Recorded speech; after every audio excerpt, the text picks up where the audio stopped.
How many of you are blamers? How many of you, when something goes wrong, the first thing you want to know is whose fault it is?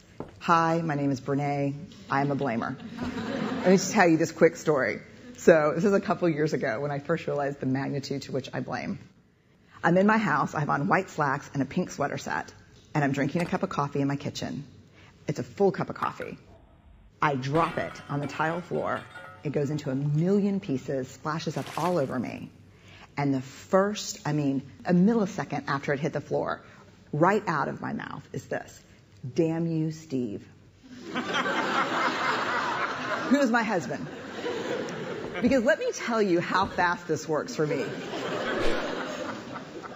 So Steve plays water polo with a group of friends. And the night before, he went to go play water polo. And I said, hey, make sure you come back at 10, because I can never fall asleep until you're home. And he got back at 10:30.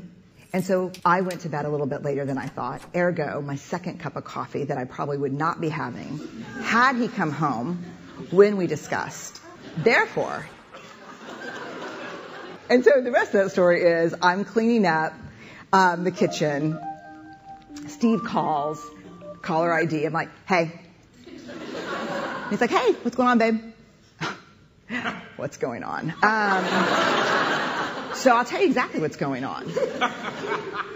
I'm cleaning up the coffee that spilled all, like dial tone. Because he knows. How many of you go to that place when something bad happens, the first thing you want to know is whose fault is it?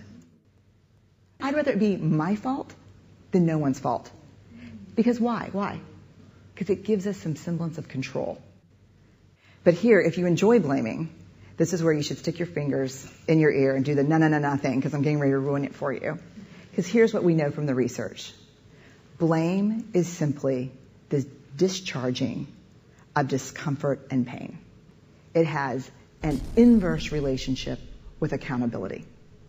Accountability, by definition, is a vulnerable process.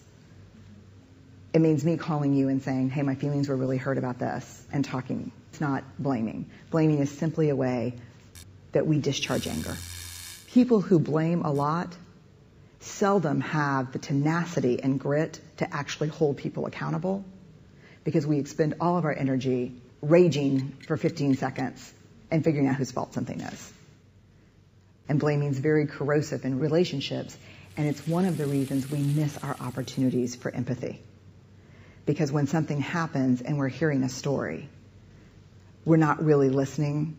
We're in the place where I was, making the connections as quickly as we can about whose fault something was.